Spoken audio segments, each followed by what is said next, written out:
the club. This is unprecedented times, unprecedented moments.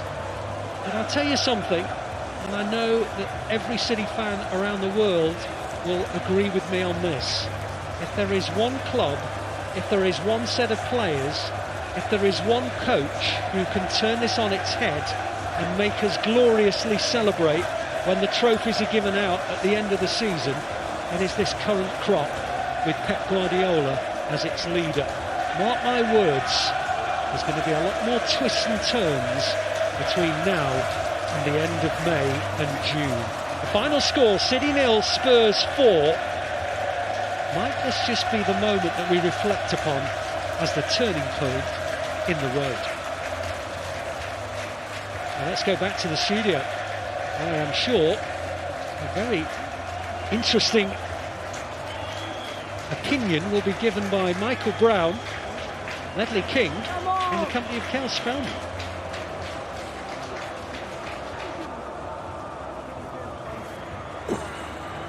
It's full time here at the Etihad Stadium, and this is a scoreline. I can't remember the last time I've seen a score like this at the Etihad Stadium. It's finished Manchester City 0, Tottenham Hotspur 4. Spurs winning 4-0 on the night here in the Etihad Stadium. Alongside me, Ledley King and Michael Brown. Ledley, just for more of a positive feeling, I mean, from you, how delighted are you with that result? I mean, that's going to send shockwaves around the Premier League tonight. It will. And you know what? We spoke about not having the first choice centre-backs. We knew that City had been on 4 games that they'd lost in a row, so we expected a reaction. So fantastic result off the back of Ipswich defeat. To come here and put in a display like that was fantastic, well deserved. We also obviously touched upon, Ange not really doesn't change from how he wants to play, and actually what you've seen there is someone who's stuck to the principles 100%. And reaped the benefits of it, Ledley. Yeah, well, as I've said, he feels that that's the best way for Spurs to play, to approach the game. Playing on their front foot, playing their style of football, and that's what we saw today. We saw a team that was brave. Although they was under the cosh in the first 10 minutes of the game, every time they had the ball, they tried to play, didn't they? They still tried to play. Yeah. And that's what you want to see. You don't want to see them reverting to long balls, giving the ball away. Stick to your principles, keep trying to play through the lines. And when we managed to do that, we looked dangerous. They really did, more than dangerous, clinical as well. Put the ball in the back of the net 4 times. It was looking like you could put it down, bad day at the office. A little bit unlucky, maybe not taking early chances, Michael, but at a full-time result with 4-0, there's questions there of what's happened tonight. What do you think could be part of the answer to that question? What has happened? Well, you're conceding far too many goals. I think collectively, that's for certain. I think the way the game went, you're chasing it. The third goal obviously changed lots of things, and then you're trying to do everything possible. We made the changes late on. Still, as it's going fizzing past posts and great balls in, just wasn't going to go in the net, was it, for City today? After a positive start, creating chances, but we can't concede goals like that. I mean, I felt the one at the end was going to come. You're so open, you're going for it, demoralised at 3. You don't want to see it, but the fourth one really just tops off really the frustration that's all around at this moment in time. It was great to see Kevin come back on. Things happen very, very quickly. Lots of chances, lots of opportunities, but the damage is already done. And I think the game plan into the second half was come and try and get back into it once you're conceding goals at bad times, and that's got to change. We've got to look at it, as I say. It's not just a defence. I think it's from all around the pitch. And I think that's what's most important on turnover, for sure. And it's a lot to think about now. Psychologically, that'll be really hurting in that dressing room. I don't know what you think, lads. I mean, going back in after that, this is new to them. Yeah, 4-0 at home. I mean, off the back of 4 defeats, as I said, you expected a reaction. Yeah. And to be honest, during that second half, I never really felt that Tottenham were under that much pressure. They defended it as a unit well, didn't they? Do you know, they were really very well. They had looked something to go at. Yeah, they looked comfortable. They looked like they was enjoying it. Rather than it being really hard work up against it, they looked like they was really enjoying themselves. But what would be your message in that dressing room now as a captain? What would you to the City team? Yeah, say what you're going to say, because this is new. We've not seen this. Yeah, we've not seen this. They have to trust themselves. They have to back themselves. The only way out of it is to continue to do the right things on the training pitch, work hard, and play your way through it. There's no other way, is there? I think the worrying thing is for Pep a little bit. He's probably thinking, how do I get through this little spell? You know, he's probably never had to deal with this. And normally able to bounce back quickly. Have you seen anything different there? Do you know, from watching? Because you come quite a lot and you watch City. I've seen City this season. For me, they just don't seem to have that creative spark. We know they're missing De Bruyne, and we saw the difference he makes when he come on. But just someone else who can do anything. You know, the ball's going from side to side, but there's no one penetrating. No one's trying to take anyone on. And as I say, it was quite easy for Spurs in the end to defend. It's the worry for me as well, and off that question, Michael, is I think where we get to, privileged to watch games each week, it feel like this has been coming, even when we were getting those early wins. You know, the Ipswich game here, they scored first, and another. We were grinding out results, that's it. And so it doesn't feel as a surprise, and that's where it's interesting. You say it's all around the pitch. Is that also then where your leaders need to step up? And I know I think there's leaders in there. We're going back to basics, like I'm sort of saying, well, we've got to understand what's in that dressing room. Pure quality of top players, and it's just a little spell. And I don't think we need to dissect too much into it. The team will recover. It's a Spurs side who can hurt you, attack you. We've got quality at the top of the pitch. It's another bad day, and that's it really. We've just got to find a way. There's not much time for with the fixtures that are coming. You've got to just react quickly. Yeah. I mean, as well, we talked about, obviously, there's the defensive side a bit. But we were just talking as well, Ledley, and I think we said before the game, Tottenham haven't got the first two choice centre-halves. City came with the bit between the teeth. But it's interesting that we finished the game saying second half, it didn't even feel like City tested the goal. So, one, we're looking at conceding, but do we also need to be looking at where we're going to be getting more goals from? Because it seems if Haaland's not scoring, you can't really see them at the moment. We didn't threaten too much today. Not enough for me. And as I don't think Foden scored a Premier League goal this season, which is, he was fantastic last season. Phil needs to, I mean, but as I say, the winger Savinho, good players, but they don't look like they're scoring goals at the moment. If it's not Haaland, I do worry a little bit where the goals are coming from at the moment for City. But as we keep saying, De Bruyne is he makes such a difference. Yeah. He makes such a difference to the team. He's able to create chances. With Brownie saying, just give him the ball.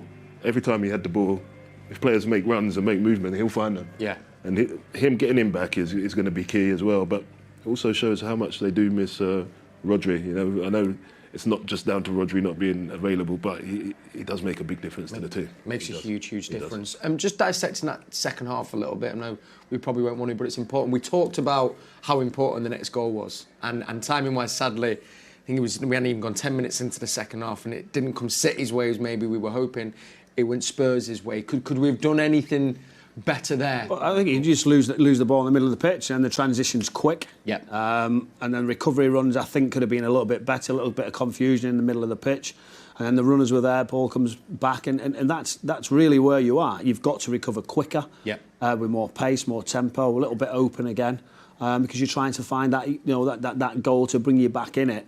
And it's just losing the ball. We discussed it all through the start. However much you want to defend this out, you lose the ball at this level against good players in the wrong areas, you'll be punished. The first two goals were absolutely classed by Spurs, and that won the game. Yeah, that changed the outcome for me. There were top goals that it's really been critical on City defensively, rather than giving the credit for the goals. Yes. I think, and that changed the game. And City not taking their chances. There you go. That's we can analyse it. We can look and say what's going wrong. The game was in the balance, and those key moments we didn't deliver. And two players who did deliver on the conversely the opposition point of view. Two players we singled out as well. Maddison and Kulusevski, for me, I thought today were brilliant. Yeah, very good. I think Kulusevski was important to the team because we spoke about he's a person that can bring the team up the pitch.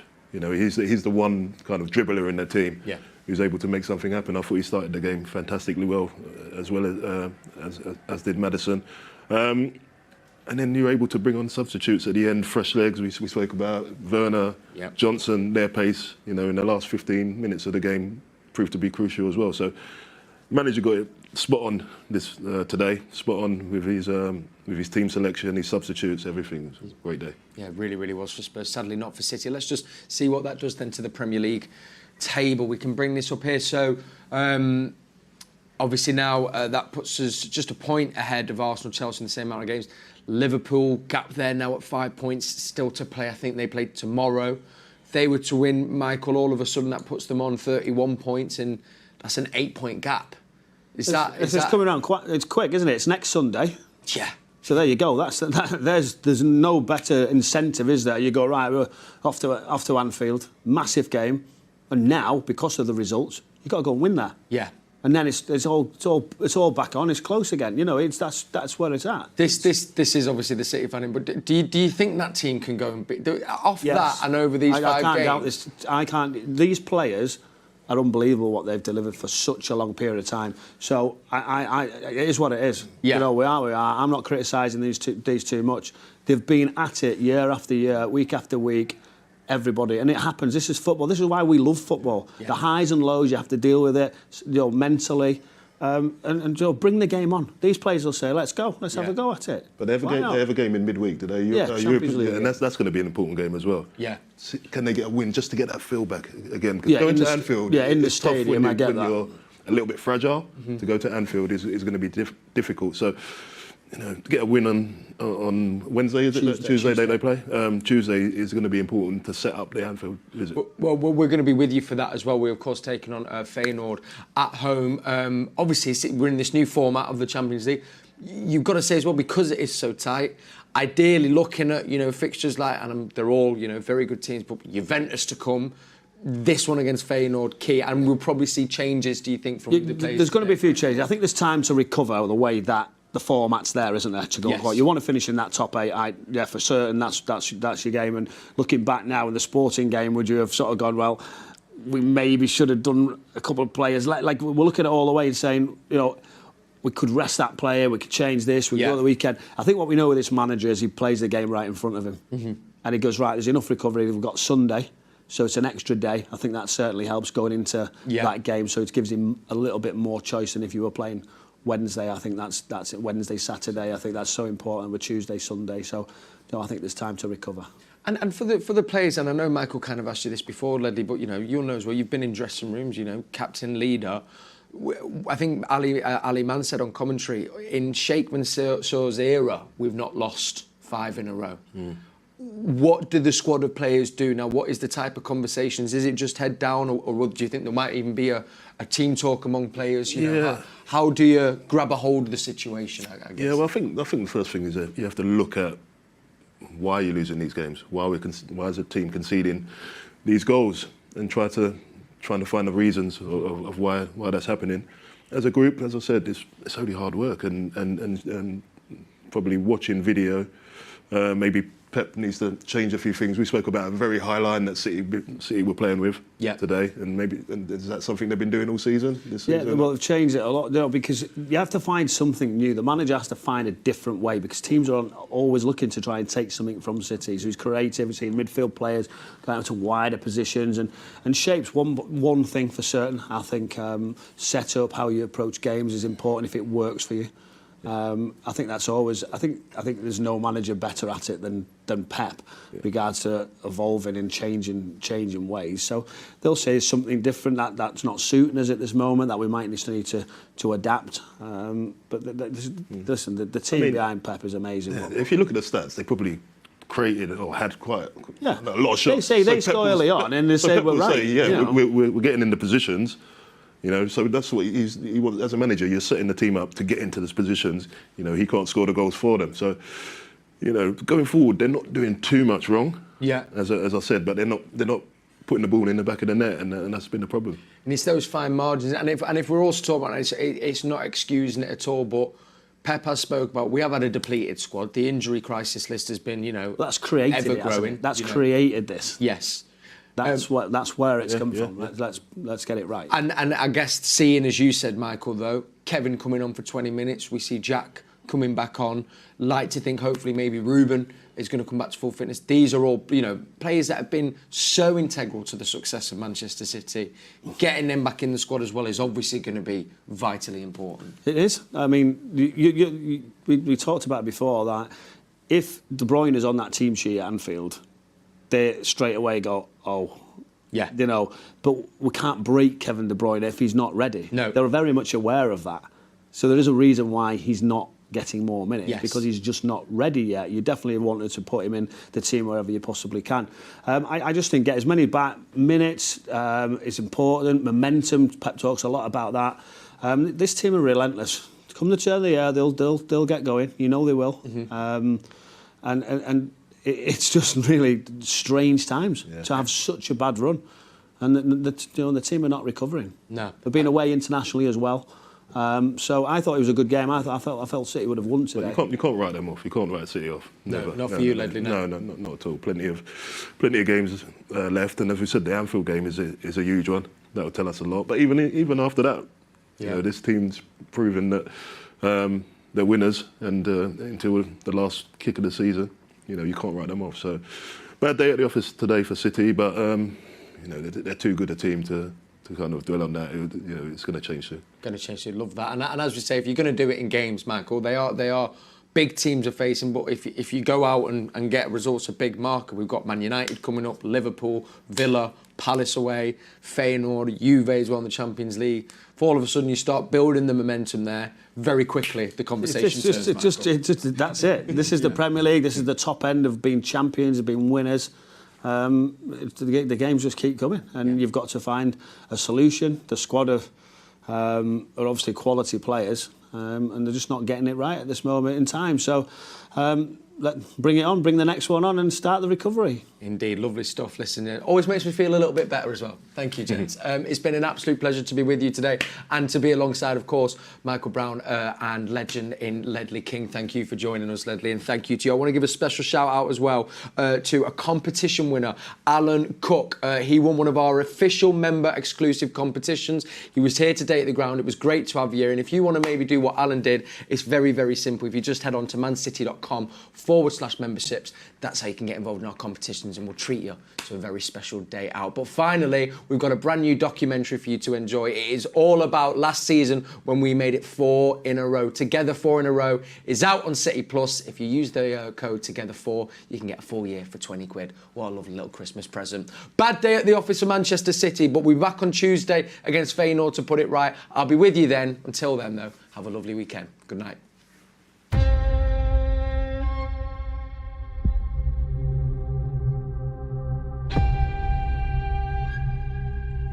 That's why no one did 4 Premier Leagues in a row. That's the reason why. It's so difficult.